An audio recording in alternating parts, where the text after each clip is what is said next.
제가 서울교대 공구학번이에요.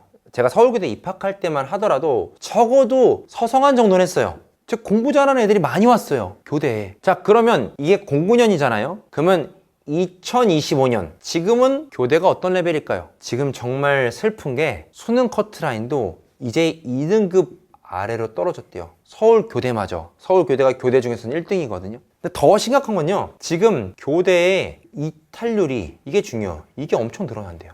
교대는 이탈한 순간 끝이에요. 자, 2018년, 제 공부학번도 아니에요. 2018년에는요, 교대의 이탈률이 몇 프로? 0%대였어요. 그러니까 아무도 안 나가는 거예요. 근데 이게 2021년 코로나 때 몇 프로가 됐느냐? 2.4%가 됐습니다. 이탈을 하는 거예요, 교대 재학생들이. 근데 2022년에 또 몇 프로가 됐느냐?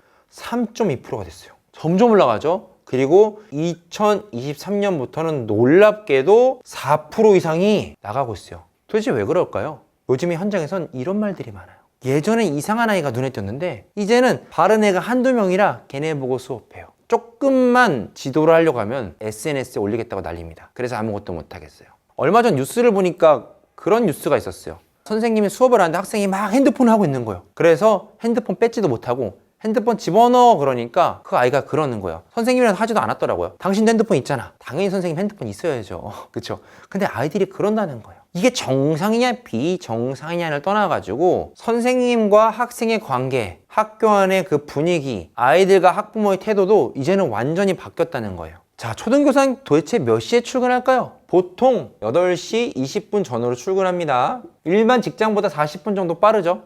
왜냐하면 아이들은 9시에 등교해요. 하지만 실제로는 8시 40분부터 막 오기 시작합니다. 어머니들이 아이들을 등원시킨 다음에 출근하는 분들 때문에 좀 일찍 와요.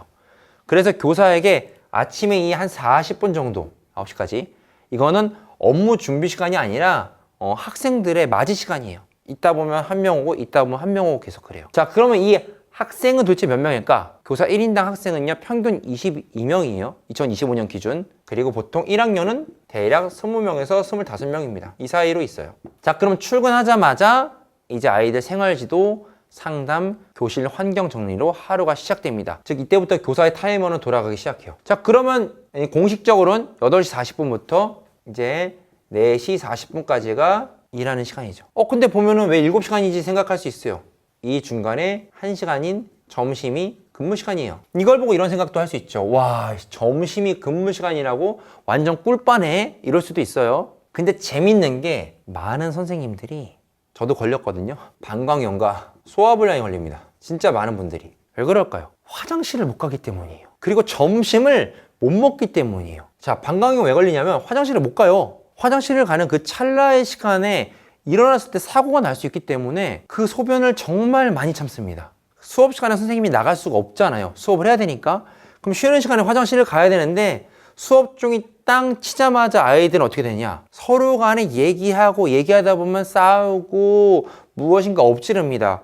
그러니까 선생님 화장실 가는 게 너무 무섭기 때문에 화장실을 못 가요. 그래서 방광염이 걸립니다. 그럼 점심시간은 뭐냐? 밥을 먹어야죠. 근무 시간이어도 밥을 먹어야 되잖아요. 근데 이 밥을 누구랑 먹냐? 아이들이랑 먹어요. 특히 저학년 교실은요, 이 아이들이 아직 식사 태도가 안 돼 있잖아요. 식사 지도가 안 돼 있기 때문에 이 아이들이랑 동시에 먹습니다. 그럼 아이들이 어떻게 될까요? 밥을 흘리죠. 옆에 툭 쳐서 국 쏟아버립니다.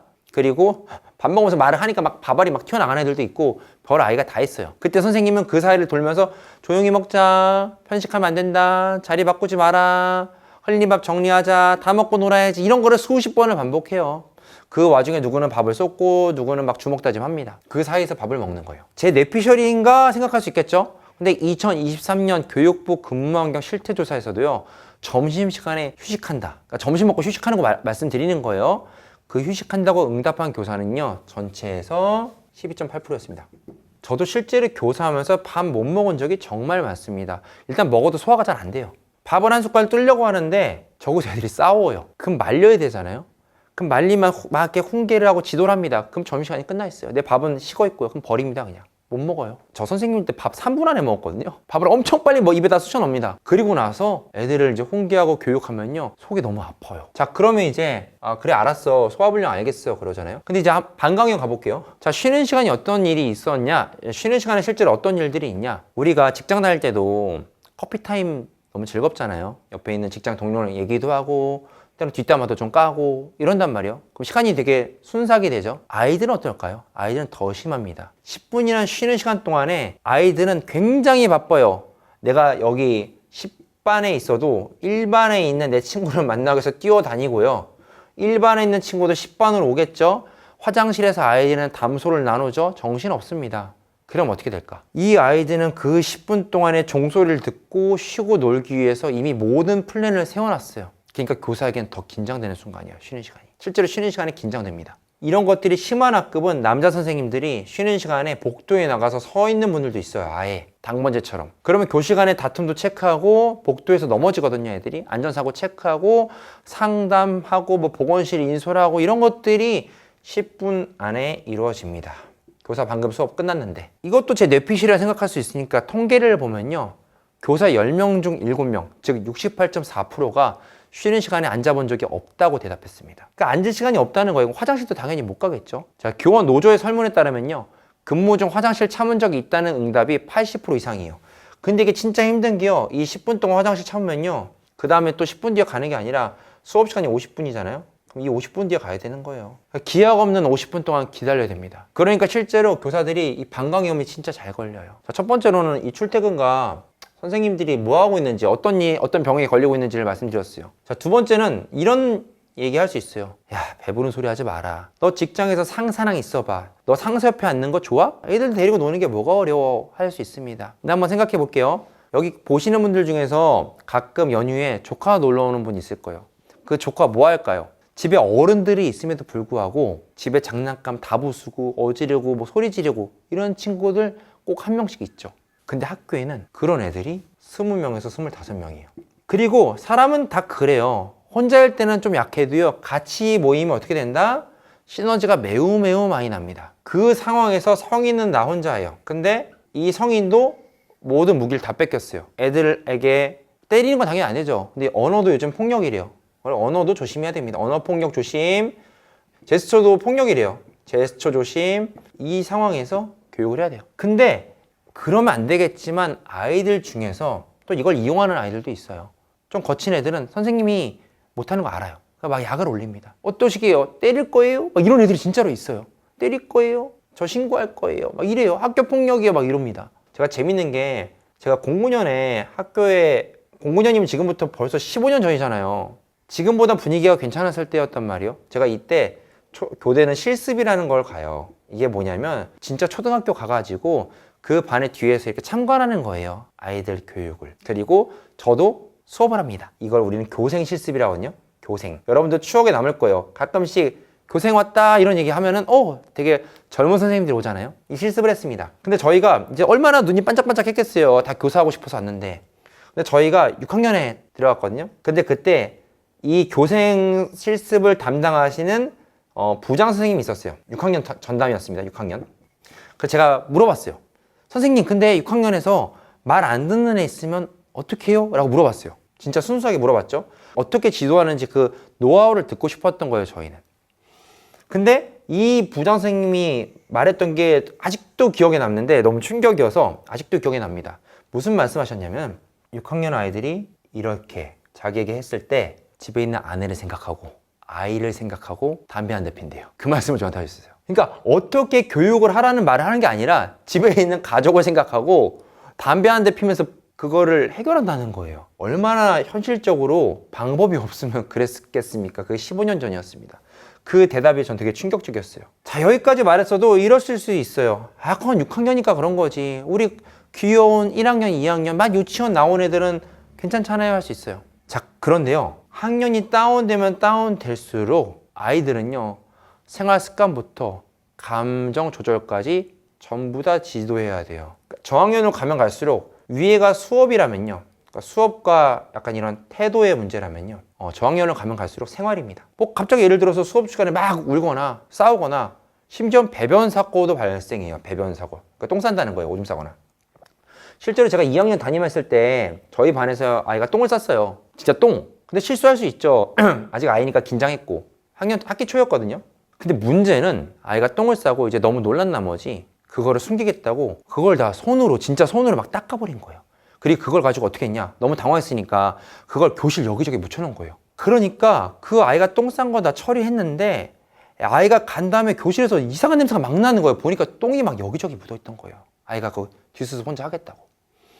근데 다음날 수업이 있잖아요. 그래서 저 그날 어떻게 했냐면 창문 다 열어놓고 정말 밤새서 그걸 다 닦았어요. 교실을 전체를 다 닦았습니다. 똥 쌀 수 있습니다. 그렇죠? 자연스러운 거예요. 근데 교사 입장에서는 굉장히 심리적으로 육체적으로 부담이 될 수밖에 없죠. 자, 그러면 이런 아이들은 사실은 감수할 수 있어요. 우리가 그거 알고 온 거니까 실수할 수 있잖아요, 아이들은. 근데 아이들만 문제일까? 아닙니다. 일부 학부모님 실수할 뻔했네요. 일부 학부모님 또 문제가 있을 수 있어요. 저희 학교에서 그런 적이 있었어요. 학부모님이 아이한테 녹음기를 채워서 보낸 거예요. 근데 그게 녹음기를 이렇게 딱 찬 게 아니라 그런 거 있잖아요. 인형처럼 생겼는데 영화 같은 데서 나오는 거 막 스토킹 같은 거 할 때 하는 그런 진짜 인형이거든요. 근데 그 안에 녹음기가 있던 거예요. 애가 그걸 그 가방에 차고 온 거예요. 1학년 아이가. 얼마나? 3달간. 어떻게 알았냐면요. 그 아이가 자랑해서 알았어요. 선생님 저 녹음기 있어요 이러면서.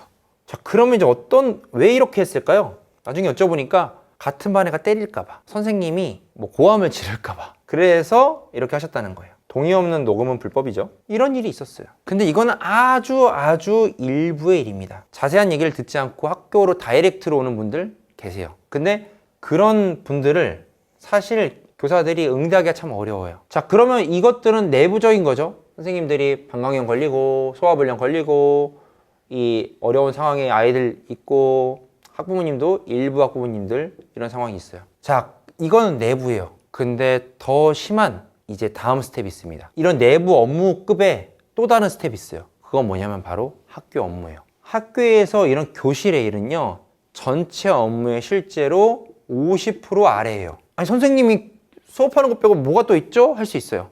근데 학교에는요, 실제로 수업만 하는 게 아니라 생활기록부, 다양한 행사를 기획, 학교 행사 추진, 학부모 상담, 행정자료 정비 등의 다양한 공문, 이런 업무들이 교사 간 분담으로 이루어집니다. 분담. 단어 자체에서도 뭔가 불평등한 느낌이 나죠. 이 분담의 문제는 객관적이지 않다는 거예요. 정확하지 않다는 겁니다. 여기서 이제 뭐가 나오냐? 학교 업무는요, 그 경중이 있거든요. 힘들고 어렵고 누구나 하고 싫은 게 있고요. 조금 쉬운 것도 있어요. 그럼 이걸 뭘로 따질까? 많은 경우 짬순으로 됩니다. 즉 경력순, 연령순, 성별에 따라서 일이 쏠릴 수밖에 없어요. 때로는 경력이 적은 신규 교사가 많은 일을 합니다. 때로는 이런 걸 거절 못하는 마음이 약한 교사가 합니다. 혹은 원래 성실한 사람이 하는 거예요. 실제로 2024년에 통계를 보면요, 업무 분담이 불공정하다고 답한 비율이요, 몇 프로냐? 72%가 넘어요. 그러니까 과반수 이상이 이상하다고 생각하는 거예요. 공평하게 n분의 1이 안 돼요. 왜 근데 도대체 1이라는 거는 0부터 100까지가 있을 텐데 이걸 왜 공평하게 자르지 못할까요? 성과에 따른 보상이 없기 때문이에요. 학교의 직급은 굉장히 심플해요. 교사, 부장, 교감, 교장. 이게 끝이에요. 딴 게 없습니다. 요즘 서울 자가의 대기업 다니는 김 부장 이야기가 핫하잖아요. 그러니까 대기업에서 부장하면 알아주는 거죠. 부장 하고 싶어 할까요? 하기 싫어 할까요? 하면 다 하고 싶어요. 이거 안 놓치려고 막 하잖아요, 그 김 부장님이. 그런데 학교의 부장은 그 부장이 아니에요. 왜? 기업은 이 부장에게 인센 줄 거고요, 월급 올려줄 거고요, 승진이 있겠죠. 이런 것들이 있을 거예요. 근데 학교는요, 호봉제예요. 호봉제. 즉 5년 차든 10년 차든 20년 차든 그 성과 관계없이 온리 연차로 테이블이 움직입니다. 그러니까 부장 맡은 뭐가 있느냐? 이게 있는 게 아니라 고생했다, 이런 게 끝이에요. 그러니까 그 격려가 통장에 하나도 꽂히지 않아요. 자, 그러면 누가 도대체 이 부장을 하고 싶을까요? 마음 약한 사람, 경력이 짧은 사람, 이런 분들이 합니다. 교사 1인당 평균 주당 근로시간은 약 52시간이래요. 교육부에서. 즉 실근무는요, 직장인과 비슷하거든요. 근데 그 시간에 많은 시간이 누가 쓰느냐? 여기서 이제 평균값을 올릴 거예요, 부장님들이. 근데 이 부장을 누가 하냐 했을 때 짬순이잖아요. 근데 이게 놀랍게 왜 되느냐? 관행. 뭐냐? 나 때도 원래 그랬어. 원래 신규가 이런 거 하는 거야. 남교사가 원래 이런 거 하는 거지. 이런 말이 반복되는 거예요. 그러면 누가 봐도 불합리한 게 그냥 원래 그런 관행처럼 돼버립니다. 그러면 일은 같은 사람이 계속 떠맡게 되고 결국 그 번아웃이 와버리게 되는 거예요. 그럼 이런 부장들이 사라져버리면 어떻게 될까요? 여기서 또 부장이 나오는 겁니다. 그리고 그 부장이 계속 사라지는 거예요. 즉, 이 시스템은요, 개인 체력의 문제가 아니에요. 시스템적인 잘못이죠. 보상이 없어요. 학생과 학부모와 행정의 요구는 시대가 변함에 따라서 점점 늘어갑니다. 왜냐면 선진국화 돼가고 있으니까요. 근데 교사 수는 빠르게 줄고 있어요. 지금 2024년 기준 5년 새에 교사가 몇 명 빠졌냐?